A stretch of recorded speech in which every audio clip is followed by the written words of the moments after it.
Schaut. Vielleicht kann uns hier irgendjemand leiden. Na, na, na, na, na, wir freuen uns so, dass wir zusammen hier sind. Das ist so zauberhaft. Yeah, yeah, yeah. Schauen wir mal, ob wir heute den Twitch-Chat früher finden und ich nicht wieder die ganze Aufnahme da sitze und denke mir, fix, wo kommen denn die komischen Nachrichten da die ganze Zeit her und ich finde es einfach nicht. Da ist Livestream-Chat bei uns in Riverside. Normalerweise sollte es alles nehmen. Normal schon, ja, aber ich habe das letzte Mal die ganze Zeit umeinander geklickt und ich habe keine Ahnung gehabt, wo diese Chat-Nachrichten, wo Hey, ich lesen kann. Ich flippe aus, es ist tatsächlich scharf. Es ist tatsächlich. Leute, ihr seht sie zum allerersten Mal so, wie der Kani mich sagt. Ihr werdet, also, Voll ich weiß widerlich. nicht, und vor allem, ich weiß nicht, was ich richtig oder falsch gemacht habe. Keine Ahnung, ich weiß es nicht. Nimm's als gegeben. Okay, krass. Also Nimm's wahrscheinlich einfach als werden jetzt gegeben. zum allerersten Mal Leute sein, sie denken, fuck, jetzt werden die professionell. Und schon werden die Alter. unscharf. Schon werden die unscharf. Schon ist gar. YouTube gefällt das nicht, was sie da machen. Ja, Da wird danke, sofort. YouTube. Ah, schau, Krawallmaus ist halt gleich vom Start weg dabei und der Sesselberger auch. Und der Philipp auch, das ist ja zauberhaftigst. Zauberhaftig. Dringend schon wieder, weil die Leute das nicht mengen. Und Hä? greine Du nicht weißt im ja Glasl rum. Du weißt ja gar nicht, was das ist. Ist mir wurscht, aber du machst unangenehme Geräusche. Deine Stimme ist schon widerlich genug. Ja, Du hast dann, die halt hier live vom Stream. dann machen wir heute mal. Der Corby hat mich gerade schon angemahnt, ich habe es letztes Mal vergessen. Darum gibt es heute erst einmal diese.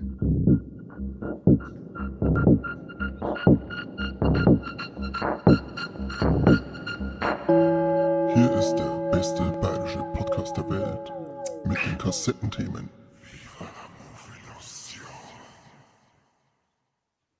Wahnsinn. Immer wieder ein Genuss. Heute kannst du mir nicht schimpfen. Mike und Seppi können uns auch nicht schimpfen. Das Intro haben wir zumindest schon mal richtig gemacht.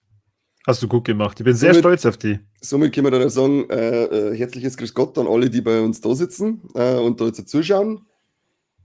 Ja, Philipp hat unsere Ecolite-Folge für einen Kassettenschmerz unterbrochen. Das ist völlig okay. Dafür gab uns Gott die Pausenfunktion. Gut gemacht, Philipp. Gut gemacht, Philipp. Weil sonst kennst du ja nicht aus, was die Woche so los ist in der Welt der Reichen und Schönen, also bei Viva la Move-Illusion. Alle, die sich jetzt gerade fragen, Moment einmal, Ecolite-Folge, die kommt doch erst morgen raus, was ist da los? Tja, Ja. Leute, hättet ihr ein Steady-Abo ab Stufe 2, dann könntet ihr den ganzen Spaß nämlich schon mehrere Tage, Stunden, Minuten früher hören. Also einen Tag eigentlich. Ja, in der Regel sind es immer zwei. Prinzipiell, Dartstufe, Bergmann ist auch da, servus, grüß dich Gott. Prinzipiell hat Stufe 1 schon gelangen, weil ab Stufe 1 kriegt ihr alle Folgen immer schon einen Tag vorher. Die Ecolite ist aber Steady-exklusiv oder Steady-klusiv, also immer sein lustige Wort Eigenkreierer. Drum hast du es einen Tag vorher, aber nur auf Stufe 2. Und da der Philipp ganz ein geiler ist und der Rest, der es nicht hat, sind alles Spacken. Spacken! Man, hier halt auf, immer unsere Community zum Beleidigen. Muss Ja, das was so sein? was sind da, wenn es die Spacken sind? Genauso wie Lucasfilms, die anscheinend mittlerweile offiziell, ich habe das überhaupt nicht mitgekriegt, ich weiß nicht, ob es ein paar andere mitgekriegt hat, an Justin Simien seine Lando-Serie gestrichen haben. Star Wars hat eine Serie weniger, statt Okay. eins mehr. Finde ich ein bisschen schade. Finde ich ein bisschen schade, muss ich sagen, weil ich fand, also ich bin jetzt allgemein, muss ich sagen, fand den Solo-Film ganz cool. Huber Christoph ist auch da. Servus, Huber Christoph, servus. Ich fand eigentlich ganz cool, der hat irgendwie bei mir so ein bisschen Episode 4 Vibes ausgelöst von der Leichtigkeit und von dem Abenteuer-Flair irgendwie. Keine Ahnung, vielleicht denken nicht. Aber ich fand vor allem die Figuren Lando, also der, wie ist der, Justin Simien, glaube ich, habe ich gerade gesagt. Der, finde ich, hat einen Lando ziemlich gut dargestellt und ich hätte Bock gehabt, mal so ja, auf diese so Gauner-Serie praktisch. So ähnlich wie so jetzt dann auch das Star Wars Outlaws Spiel wird. Einfach mal so eine Serie abseits von dem ganzen Jedi-Gedöns mit irgendeinem Schmuggler, Gauner, Banditengehabe. Das war doch mal. War was gewesen, aber wir kriegen es nicht. Ja, und haben es da schon irgendwie erklärt, warum? Also, weil das ist doch schon ewig im Gespräch, oder? Eigentlich war das damals, als die ganzen Serien angekündigt worden sind, mit dabei schon. Aber ich habe es nicht gelesen. Ich habe Schön. das gelesen, dass es nicht kommt und dann haben wir gedacht, ich bin traurig genug, lecket mir. Lecket mir. Ich muss die Traurigkeit jetzt nicht nur irgendwie begründet wissen. Achso, ja, jetzt hast du praktisch schon angefangen, die ersten News da rauszuhauen. Dann Wie man muss ich da jetzt das aufholen. Schmerz. Dann muss ich da jetzt aufholen, oder Hast was? gleich 2 hintereinander durch, oder wie? Nein, ich hab nur Mist dabei. Also es ist irgendwie echt aktuell Sommerloch, Die aber letzte Woche war irgendwie an Neuigkeiten irgendwie fad. Keine Ahnung, vielleicht hat irgendjemand von unseren Leuten, die jetzt zuschauen, dann auch noch was, falls wir Zwänge dabei haben, ja, strengt sich mir an. aber echt, hey. Gibt's uns gerne, strengt Ähm, euch an. Ich habe zumindest ein Seppi halt wirklich vertreten und habe die Streaming-Charts dabei. Hey, ich hab mir schon gedacht, die haben wir nicht. Doch, die haben wir. Und zwar ist es momentan auf Platz 1. Kannst du es erraten? Die Streaming-Charts auf Platz 1. Vielleicht endlich House of the Dragon. Nein, ich glaube, das sind nur Filme, die ich da gehört habe. Also, dann weiß ich es nicht. Ich gebe dir einen Tipp: Der Regie hat der Guy Ritchie geführt. Regie hat der Guy Ritchie geführt. Und der Typ ist dabei, wo du einen Stahlriemen kriegst. Ah, der ist der Film von Amazon. Ja, genau. Ja, ich weiß, welchen das meinst, aber ich kann dir jetzt den Namen von dem Film nicht sagen, weil den habe ich immer so, ich habe über die Werbung, also die Vorschau da und denke mir so, was wird denn das nur gerade sein? Oh, Henry Cavill. The Ministry of Ungentlemanly Warfare. Ah, Ich bin mir nicht sicher, ob sie das Wort ungentlemanly da erfunden haben und neu eingeführt haben in den Sprachgebrauch, aber er hat es anscheinend, seitdem er losgelegt hat, gleich mal hübsch auf die Platz 1 geschafft. Da schon her. Ja. Da schon her. Ich habe da noch keine Bewertung oder sonst irgendwas gelesen zu dem Film, ob der was kann. Du, ich glaube, die meisten Leute ticken so wie du und denken sich, oh, Henry Cavill. Wer das nicht tut, der hat offensichtlich einen Sehschaden. Tja, mei. Oder denkt so wie ich, dass der Henry Cavill irgendwie ein Roboter ist und zu perfekt ausschaut. Das ist so ein ähnlicher Typ wie der Michael Fassbender. Der schaut also unnatürlich perfekt aus. Das ist mir suspekt. Ja, aber das ist ja wie bei Pornos. Da wollen wir ja vorgeführt werden. Wir wollen ja unnatürliche Körperbilder und so weiter. Das ist ja. Jetzt erschließt sie mir da deine Sucht nach dem Henry Cavill. Ah, okay. Wenn ich irgendwas Reelles sagen möchte, dann schauen wir die alte Heim an, weißt du schon. Ja, ansonsten, ich glaube, bei den anderen Sachen muss ich jetzt nicht so weit ausholen. Platz 2, Nein. Planet der Affen, New Kingdom. Ah, stimmt, der ist jetzt auch drin. Und den werde ich mir die Tage mal zu Gemüte führen. Ich habe mir nämlich jetzt erst den letzten Panem-Film angeschaut. Mhm. Den, wie heißt der, Ballad of Pute von Panem. Ja, irgendwie so, keine Ahnung. Ja. Ich habe schon lange nicht mehr einen Film gesehen, der sich so extrem zirkt wie der, alter Schwede. Der dauert 2,5 Stunden und ich bin mir vorgekommen, als dass dieser Film niemals enden. Also, New Kingdom ist ja erstaunlich lang. Also, oder mir ist er erstaunlich lang vorgekommen. Und das ist so ein Phänomen, da werde ich jetzt mal über Lex reden. Also, für die Leute, die uns regelmäßig hören, ihr Herz ist jetzt doppelt, mir egal. Ja, scheiß Problem. Ja, eben. Es ist irgendwie echt schade, dass man da einen Trailer dafür gesehen hat. Von Planet Affen jetzt, oder? Ja, brutal. Okay. Im Prinzip, eigentlich so Szenen, wo du denkst, okay, hätte ich jetzt den Trailer nicht gesehen, dann wäre ich jetzt wahrscheinlich voll verblüfft und hat man denken, boah, schon eine geile Idee. Das hat halt alles komplett der Trailer weggenommen. Und dadurch, ja, schmückt der Film das natürlich dann breit aus, aber es ist jetzt eigentlich nichts dabei, was überraschend ist. Sie haben natürlich eine Art Cliffhanger dann drin, dass man es halt dann nur weiter aufbauen kann, aber naja. Ah ja, der Christoph Huber hat schon reingeschrieben, Mockingbird meinst du? Na, Mockingbird war der letzte mit der Katniss Everdeen. Der Money war aus der Hauptreihe, oder? Das ist ja jetzt noch mehr. Das ist jetzt der Prequel. Ja, und der ist irgendwas mit The Ballad of sowieso, hätte ich gemeint. Mockingbird, glaube ich, was nicht. Okay, du kannst recht haben. Natürlich habe ich recht. Ich bin scheiß gescheit. Tribute von Panem. Ach, was weiß ich? Da, das ist er doch. The Ballad of Songbirds and Snakes. Schau, sag ich doch. Irgendwas mit Singen, ja. Ja, genau, da wird auch wieder gesungen ein bisschen. Und naja. Ich habe nicht mal die letzten, ich glaube nämlich Mockingbird, die letzten Teile waren nämlich Mockingbird Part 1 und 2. Ich habe den letzten Film von der Hauptreihe nicht einmal mehr gesehen, weil mir der dritte damals schon so angekotzt hat. Jetzt habe ich irgendwie Interesse, dass man das Finale mal noch fertig anschaue, aber irgendwie, also Tribute von Panem ist nicht meine Reihe. Okay. Und ich mache jetzt nur einen Platz 3, weil ich es wieder mal lustig finde, dass mir meine KI immer wieder einen Stich lässt. Platz 3 ist aktuell The Goat Life. Und so wie ich das sehe, schaut es aus, als wenn es irgendein saudi-arabischer Zombie-Film ist. ChatGPT hat was anderes draus gemacht. Eine dokumentarische Serie, die das außergewöhnliche Leben von Sportlern und ihren Weg zur Größe zeigt, mit Fokus auf ihren Herausforderungen und Erfolgen. Okay. Es ist irgendwie strange, ne? Ja. Irgendwie. Ja. Nur ein bisschen. Ansonsten Megan ist aktuell mit drin. Ah, der Buddies, ist jetzt- Buddies, Buddies. Hast du den Die schon gesehen? Körperfresser kommen. Was? Buddies, Buddies, Buddies? Mhm. Der ist ja auch von Nein. A24. Ah, okay. War aber, ja, Stimmt da die Angabe? Eine Gruppe von Freunden spielt ein mörderisches Partyspiel, das schnell blutigen Ernst annimmt, als echte Leichen auftauchen. ja, Bestimmt. das stimmt. Okay. Aber, ja, der war irgendwie so, naja, ich weiß es nicht so recht.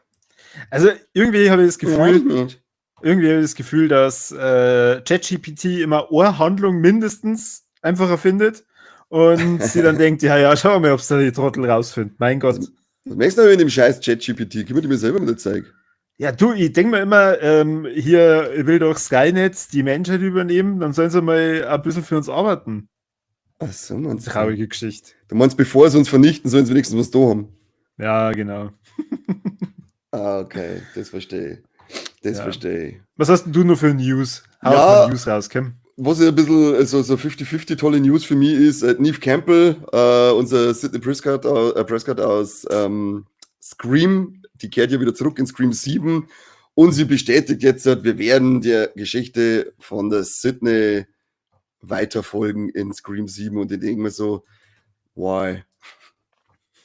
Why? Ich mag die zwar als Figur, du warst so eins meiner ersten Survivor Girls, die ich kennengelernt habe, aber wir haben die jetzt in 4 Filme begleitet und jetzt war es doch eigentlich so noch coole neue Figuren eingeführt worden. Ich weiß zwar jetzt nicht mehr, wie die Hauptfigur, die Hauptdame aus den letzten 2 Teile heißt, aber was habt ihr denn wieder gemacht, dass wir da jetzt nicht einfach weiter haben? Gut, die eine haben sie rausgekickt, wegen irgendwelche Pro-Palästina oder Anti-Israel-Sachen, keine Ahnung, was sie genau gesagt hat. Nimmt sie dann einfach mal alle Twitter weg, den Saudeppen. Aber unser Wednesday war ja noch dabei. Wie heißt denn? Ich und Namen. Ortega.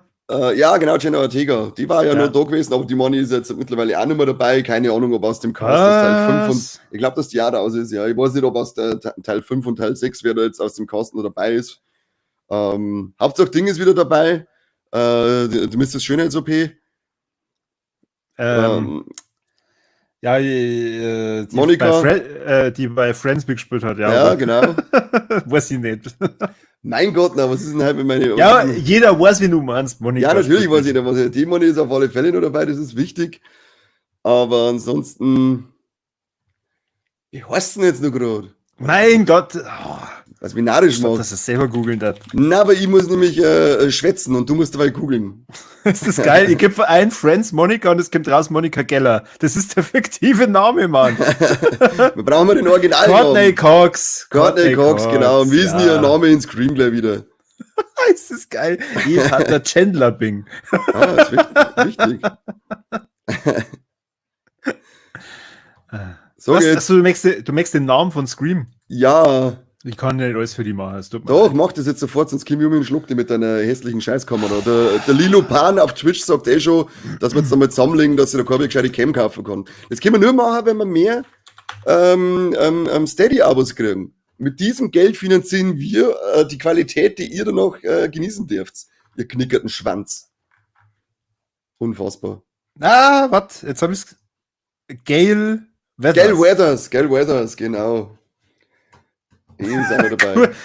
Gut, das sind jetzt hier die aktuellsten Kassettenschmerz-Themen. Wir sagen eigentlich, wie uralte, fiktive Figuren eigentlich heißen. Ja, du, wir haben einen Haufen junge Leute dabei. Die sind ja alle nicht älter als 12, oder? Also, denen müssen wir ja sagen, wie das Zeug heißt. Was auf alle Fälle sicher super wird, ist der Film The Rat. Sucht euch den Trailer. Michael Biehn battles a Zombie Kangaroo, heißt es auf Bloody Disgusting. Und der schaut wirklich, der hat an sich die ganze Zeit, hat der Trailer irgendwie voll hochwertig ausschauen und dann kommt das Känguru und denkst, bitte.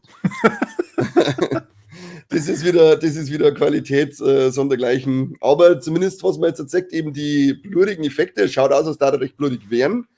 Das schaut gut aus, die schauen handgemacht aus, aber das Känguru selber ist CGI und nicht unbedingt schön. Aber prinzipiell kann der Trailer, der kann gut werden, der Film auf alle Fälle. Schaut's euch an, aufschreiben für später, wenn wir fertig sind. Trailer The Red. Angucken. Gut. Ansonsten, die Woche kommt raus Longlegs.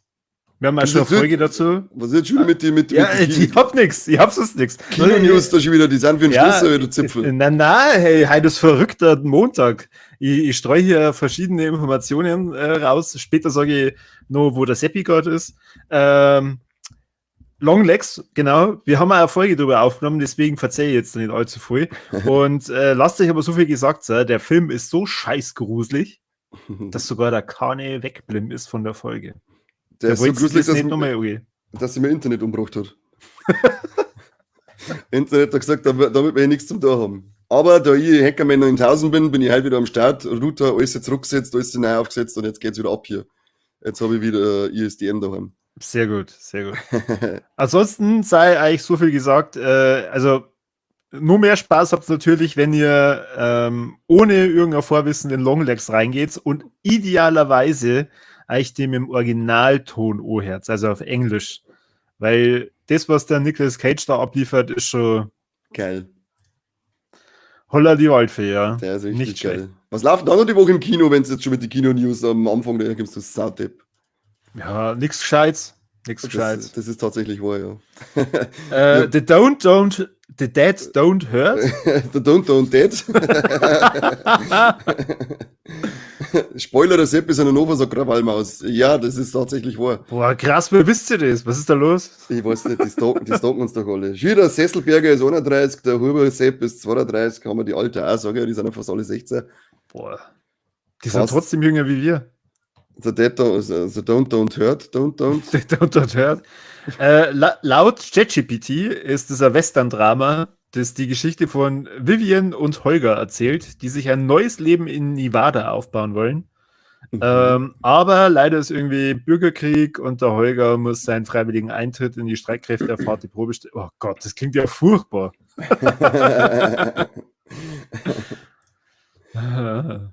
Ja, ich weiß auch nicht. Die Woche ist ziemlich. Dann haben wir noch diesen Animationsfilm, der 200% Wolf. Keine Ahnung, warum er 200% mit der Samara Weaving. Ja, aber es ist ein Animationsfilm. Also interessiert mich wieder nicht mehr. Bitte. Wahrscheinlich haben sie 1:1 so animiert. 100%. Nein, es sind Wölfe auf dem Plakat, nur Wölfe. Ja, und das ist ein animiertes Abenteuer über den jungen Pudel Freddy Lupin. der sich in einen Werwolf verwandeln will und die Führung seines Rudels zu übernehmen. Mein Gott. Geht das nur, wenn man ein Werwolf wird, oder wie? Story of your life, oder? Story of my life. Ja, Prinzessin Lilifee wird wieder aufgeführt. Das ist auch wichtig. Ja, hat der Mike schon gesagt, der ist ein Feuer und Flamme. Ja, aber ansonsten Paradise. Müsst ihr eher die Woche drauf dann unbedingt ins Kino laufen, nachdem ihr natürlich in Longlegs wart, weil da kommt was? Sag's. Das sagen wir nächste Woche am Montag. Ach komm, was ist denn das? City Hunter the Movie Angel Dust für die Anime-Fans. Das sollte man immer mit dazu sagen. Viel mehr Animes kann auch schon im Kino, damit die mal ein bisschen mehr in die Kinos ausgestrahlt werden. Das war doch schön.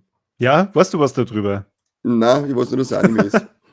Weißt du, wie der Detektiv da drin heißt? City Angel oder wie? Na. Okay. Ryu Saabe. Hast du den schon mal gesehen oder wer kennst du das? Na, steht da. Ach so, nein, das mache ich nicht.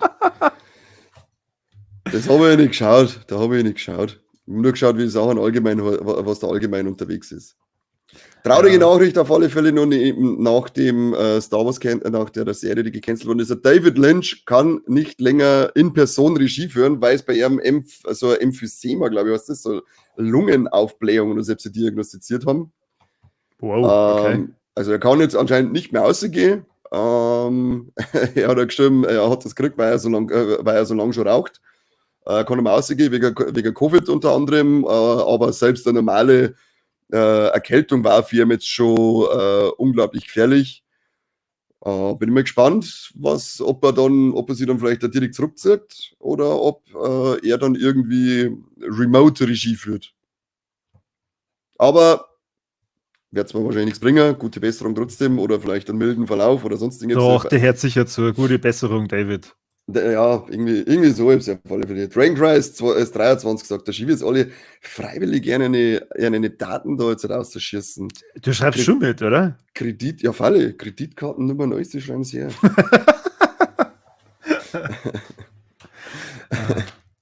Ja, ansonsten, also nicht ganz so traurig ist, aber ist jetzt halt die letzte Folge von der zweiten Staffel House of the Dragon rausgekommen? Ist rausgekommen und ich habe es leider noch nicht gesehen. Hast du es schon Ja, noch geschaut? nicht. Nein, Ich bin gespannt. aber ich stelle mir auf Schlimmes ein. Ich hab eine Vermutung, was passiert. Ja, Schnauzer, du hast nämlich die Bücher gelesen, also hau von mir. Ja. Muss ich nichts hören. Ich habe es nämlich noch nicht gelesen, die werde ich mir aber auch bald einmal einbauen müssen. Ich bin jetzt dann schon heiß. Ich hoffe, dass es endlich aufhört, dass der andere Depp die ganze Damisch in seinem Schloss umeinander rennt. Ich habe es letztes Mal mit dem Seppi schon geschmatzt, das nervt schon seit dem ersten Mal, als es passiert ist. Nervt mich das. Ich hoffe, dass der Dreck endlich vorbei ist. Aber Muss passieren. Jetzt hat er ja. ab jetzt, gib mir Ruhe, habe ich gesagt. Psst. Was ist denn die nächste Serie, die man bingen kann, die du empfiehlst? Die nächste, die man jetzt dann nächste Woche startet ja dann die 3. Staffel The Bear am 14. Also wer da noch nicht geschaut hat, haut sich die ersten 2 Staffeln gleich mal eine und die 3. dann nächste Woche nachher.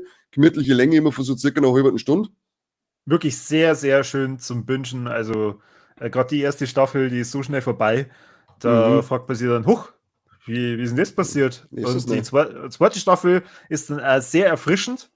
Bringt nochmal einen ganz neuen Wind rein. Schon, auf die 3. da bin ich schon sehr gespannt, weil, tja. Krawallmer sagt, wir sollen nicht spoilern. Also, da geht es ums Kochen. Nein, ich glaube, sie meint aber eher House of the Dragon. Da geht es um Drachen. Die kochen. Kochen die Drachen. Hast du Until Dawn gespielt? Na. Gibt jetzt auf alle Fälle anscheinend auch einen Film, was ich gar nicht gewusst habe, vom David Sandberg, der Lights Out und den letzten Annabelle Money oder was der zweite Annabelle gemacht hat. Und sie haben jetzt einen Peter Stormare, du kannst dann ja mal googeln, falls du nicht kennst, oder wenn du die an Jurassic Park 2 erinnerst, der von die Compsognathus gefressen wird. Der hat nämlich auch eine Rolle in Until Dawn gehabt und der übernimmt auch die Rolle jetzt im Film, was ich ziemlich cool finde. Da bin ich schon gespannt. Spiel an sich war ganz cool. Von Supermassive ist ja auch so eine Art wie die Dinger wie Beyond Two Souls oder Detroit Become Human mit Entscheidungen und die Herausforderung bei dem Spiel war halt einfach, dass man alle Charaktere irgendwie durchbringt. Und bin gespannt auf den Film, weil das kann so ein cooler Backwoods-Slasher werden. Wenn sie richtig machen, dann ist es was Schönes, Blutiges für zwischendrin. Peter Stormare ist eine saugeile Sau. Ja, den mag ich auch gern. Bester Teufel aller Zeiten. Ja, richtig. Konstantin, super. Sehr, sehr gut. Und in Prison Break war er auch eigentlich mein Lieblingscharakter. Ja, und er ist ein geiler Hammy bei American Gods. Hast du das gesehen? Ja. Super cooler Typ in der Serie. Da an der Klinke ist da Mahlzeit beieinander, sagt der Habertieri. Ja, servus, grüß dich. Ich hoffe, du isst was. Ja, Mahlzeit ist ein gutes Stichwort, weil wenn wir fertig sind, dann werde ich gleich mal einen Staubsauger einwerfen und werde inhalieren. Ich habe Hunger wie solche. Schön. Mhm. Schön. Was hast du sonst noch für News? Ja, das die Serie zu das Prequel Welcome to Derry ist fertig mit den Dreharbeiten. Wir dürfen uns darauf freuen, dass es 2025 dann endlich zum Schauen wird. Aber, und man kann sich dazu jetzt auch schon einen kleinen Teaser anschauen. Also, wie wir immer sagen, wir dürfen nichts sagen. Sonst kriegen wir nicht die fetten Kohlen von YouTube, die wir sonst kriegen hatten. Aber schaut euch Welcome to Derry an Teaser an, das schaut schon mal cool aus. Also da kann schon mal was draus werden. Verrat natürlich nicht viel, ist ja da ein bisschen so ein generisches Ding. Aber ich bin guter Dinge. Was geht da? Gibt gleich einen Schachtelwirt. Wo ist der Schachtelwirt? Er meint Mackie. Schachtelwirt ist der Mackie. Wo denn? Seit wann? Immer schon, weil der Schachteln hat. Doch. Oh Gott, haupt. Andal, du musst es bestätigen. Ist ja verrückt. Schachtelwirt. Ja. Das ist so gedacht, du googelst das. Habe ich noch nie gehört. Wir haben ja übrigens auch den ersten Teaser zu Last of Us 2. Staffel 2 kriege ich da schon wenn ich das sehe. Wann kommt das? Nächstes Jahr, oder? Oder Ende des Jahr? Nein, müsste auch nächstes Jahr kommen. Ah, okay. Ding habe ich. Doch, gerade einen Kaiserschmarrn schon, ja? Ich habe tatsächlich ein News, aber das hat wahrscheinlich jeder schon herausgefunden, der sich selber den Teaser angeschaut hat, zur zweiten Staffel von Suicide Squad. Na, Schmarrn, Squid Game. Und zwar, es wird eine dritte Staffel geben und dann ist es vorbei. Und das ist auch schon offiziell bestätigt von Netflix. Nach der dritten Staffel ist Schluss. Ja, Gott sei und Dank. Deswegen vermute ich, die zweite Staffel wird mit einem Mords-Cliffhanger enden und dann die dritte Staffel 2025 sogar schon erscheinen. Genau, weil ich glaube, Dezember 24, oder? Kommt die zweite. Ja, genau. Und im Gegensatz zu dir freue ich mich da schon drauf. Ja, weil ich habe sowohl Squid Game als auch diese Reality-Ablegerei sehr genossen, weil, ja, diese ganzen Intrigen und was weiß ich, ist super. Ich lieb's. Außerdem, je mehr hat man sehen, wie du da drin agierst. Doch, du warst auch der Erste, du hast einen Haufen Freunde um dich rumschauen und du wärst trotzdem auch der Erste, der alle verrät. Und zwar alle auf einen Schlag am besten. Ja, vor allem das Instant machen. Instant? Hallo, ich möchte doch da raus und möchte die Kohle haben. Ja, richtig. Damit du wieder was Gutes tun kannst, oder? Ja, für mich. Ich werde schon wieder als Säufer dargestellt vom Huber Sepp. Was soll das? Frechheit, das ist üble Nachrede. Mein Gott. Schön, der Philipp kennt das auch, dass der Mackie der Schachtel wird. Ah.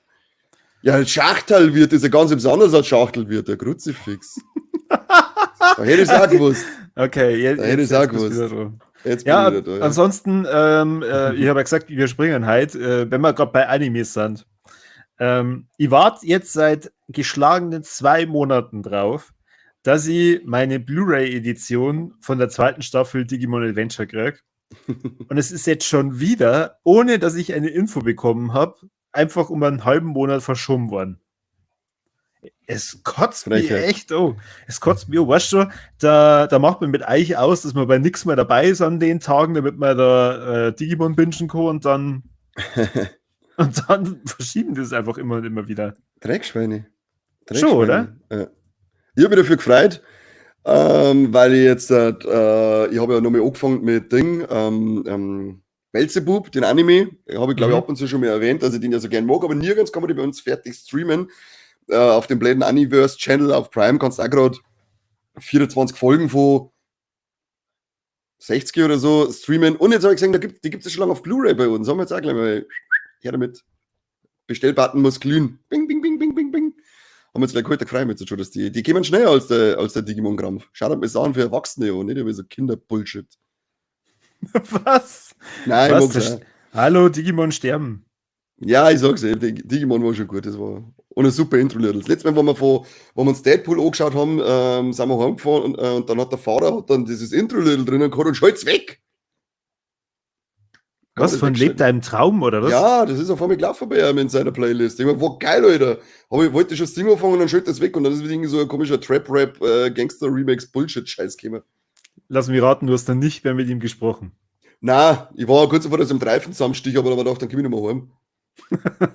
Während der Fahrt ein bisschen ungünstig. Ja, schon, einfach ausgestochen, das Messer ausgehalten, das ich immer dabei habe.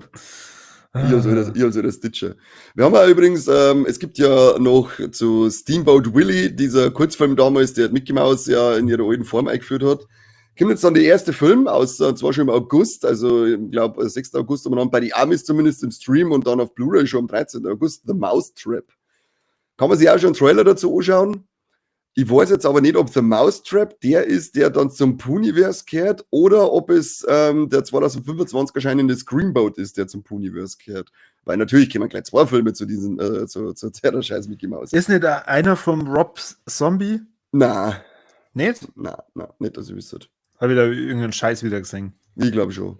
Dieses Drecks-Internet. Herz auf damit. Jetzt wartet, schauen wir schnell, da haben wir gerade Steamboat, Screamboat, from the production teams behind Terrifier 2. Nein, da steht nichts vor, 1 Rob Zombie. Ich wüsste da gar nicht, was der Rob Zombie als nächstes gerade angreift. Da glaube ich, hat man noch nicht wirklich irgendwas gehört. Macht überhaupt nur irgendwas. Ja, wahrscheinlich wird er schon irgendwas machen. Ich hoffe, ich habe den letzten auch noch gar nicht gesehen. Ich mag zwar eigentlich die Rob Zombie-Filme, aber der Monsters zum Beispiel, der interessiert mich überhaupt nicht oder hat mich überhaupt nicht interessiert. Den habe ich bis heute noch nicht gesehen. Ja, ich weiß nicht, was er über so treibt. Okay. Nicht, was er die ganze Zeit möchte von mir.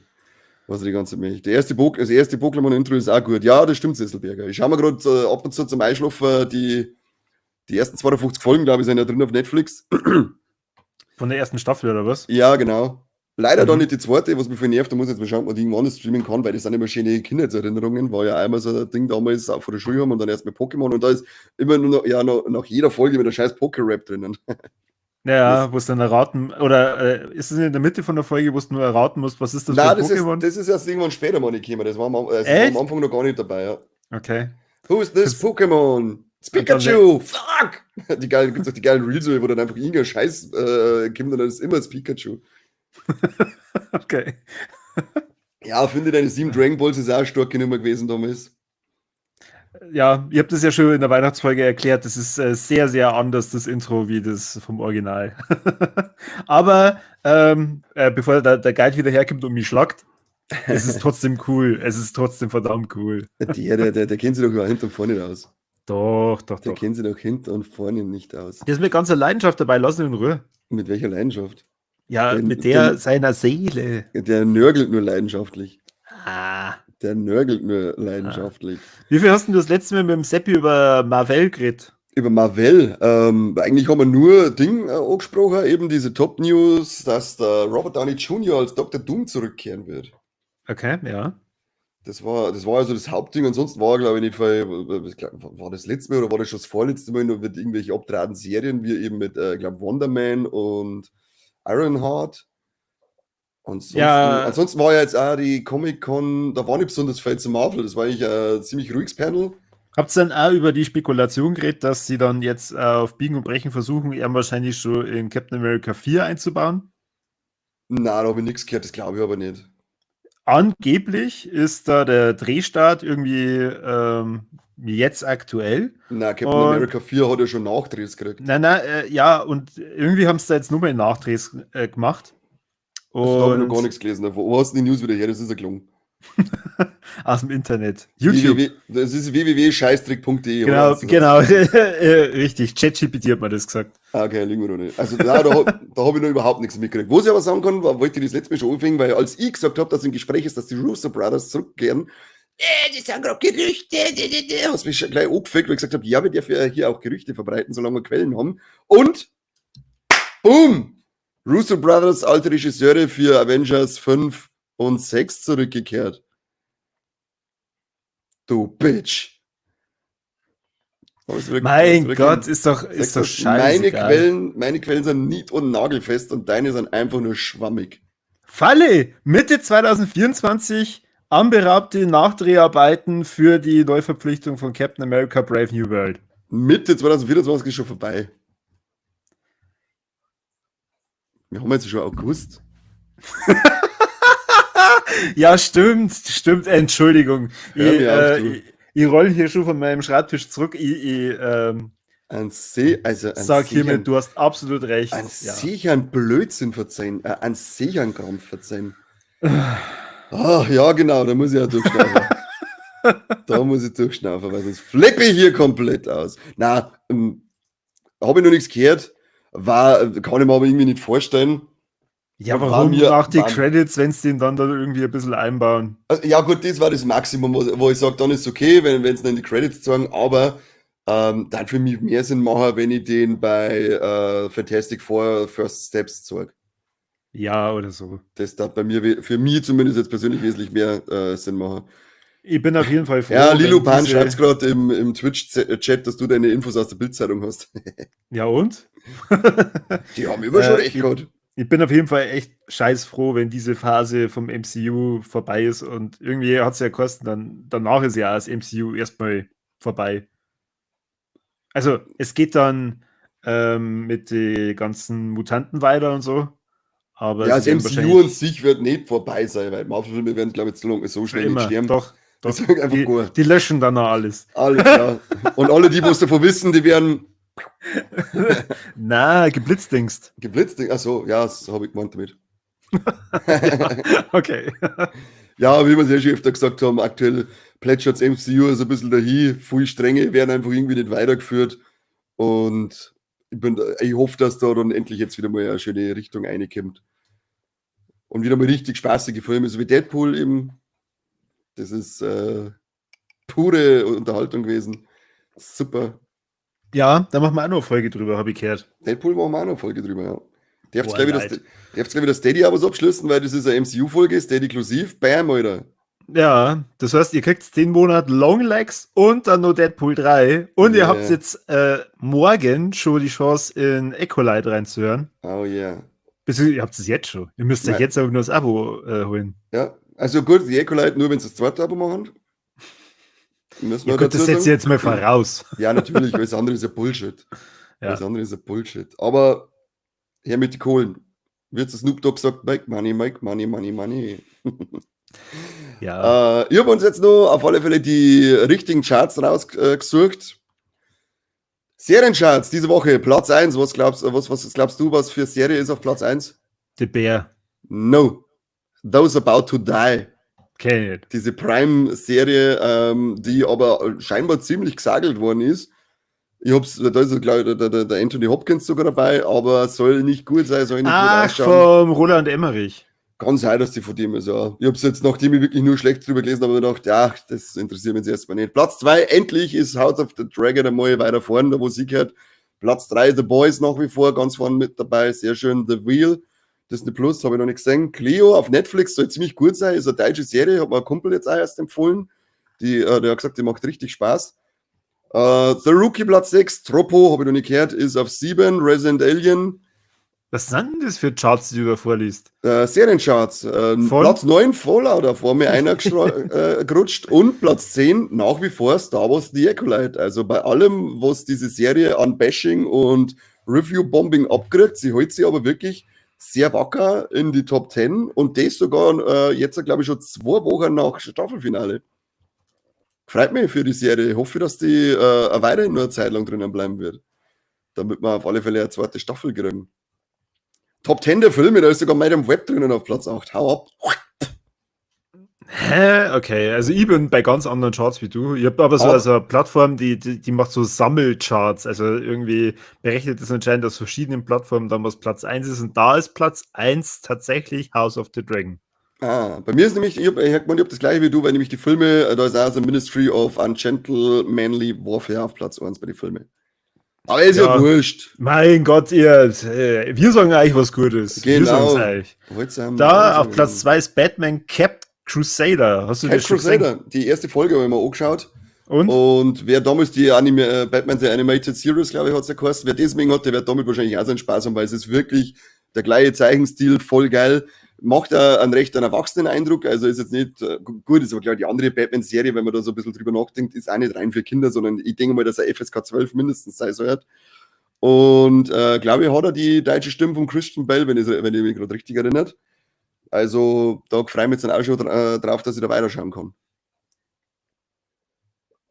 Ja, ich kann irgendwie echt mit dem ganzen DC-Universum schon relativ wenig anfangen. Du bist aber dumm. Ach so. Ja, ich weiß, das hast du nicht gewusst, das muss man da sagen, aber Corby, du bist wirklich, wirklich nicht Kai Luca. Aber schau dir Cape Crusader an, ist gut. Batman ist immer gut. Batman ist immer gut. Vor allem jetzt, wenn ihr reinschauen müsstet, dann muss ich sofort an die Dinger und Herr der Stimme, Corby, du bist dumm. Du dumm. Ja, schön. Du dumm. Da, Philipp hat sich anscheinend auch schon Clio angeschaut. Gut und schnell weggeschaut, sagt er. Ja, dann, wenn schnell wegschaut ist, dann ist es immer gut. Huber selbst sagt auch, dass Batman-Serie geil ist, also schau das gefälligst an, wenn sogar die Hörer schon von uns fordern, dass du dir das anschaust. Die fordern ja nicht, dass ich mir das anschaue. Bitte, hat irgendjemand von euch reingeschrieben, dass ihr das unbedingt schauen müsst? Schreibt alle eine, es wollt, dass Corby das anschaut und es wollt, dass der Corby mit mir eine Folge drüber aufnimmt. Schreibt es alle eine. Schreibt es alle eine. Das hilft leider nicht. Das haben wir schon bei unserer unveröffentlichten Man of Steel-Folge gesehen, wie Ja, du musst- Grandiosi über DC-Filme und Serien schwärmen kann. Du musst einfach mal, du musst ja nicht schwärmen, du musst ja auch deine Abneigung dagegenüber Wegtrainieren, oder? argumentieren können. Ja. Und nicht einfach sagen,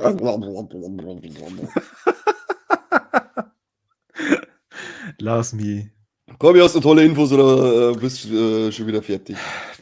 Na, eigentlich nur hier die Info, ihr müsst unbedingt auf TikTok gehen, uns da folgen, Facebook, sind wieder da am Start, folgt uns, macht mal was Gescheites auf die Social Media Plattformen. Seit einigen Tagen hagelt es auch Reels, also jetzt haben wir so richtig checkt, wie das Internet funktioniert. Und keine Angst, am Meerrand ist der Kani zum Singen. Und jetzt auf rein zum Schreiben, dass ich mal anschauen soll. Was ist denn los mit euch? Mein Schon Gott. recht.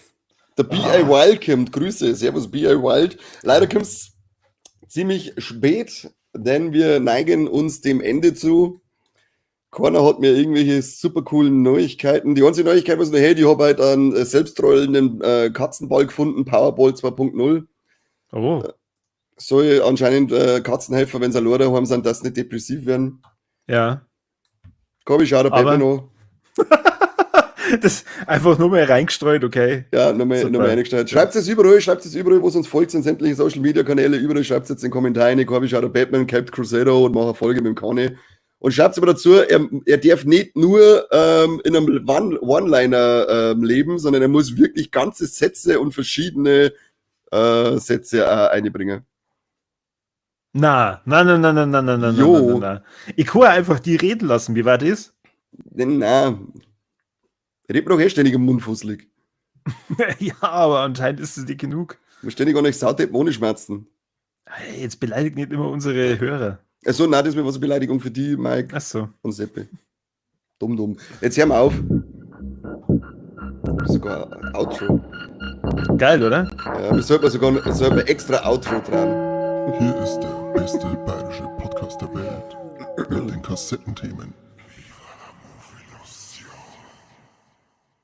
Lebt lang und in Frieden. Schön, danke für alle, die dabei waren. Wir lieben Adieu. euch. Auf Wiederhören.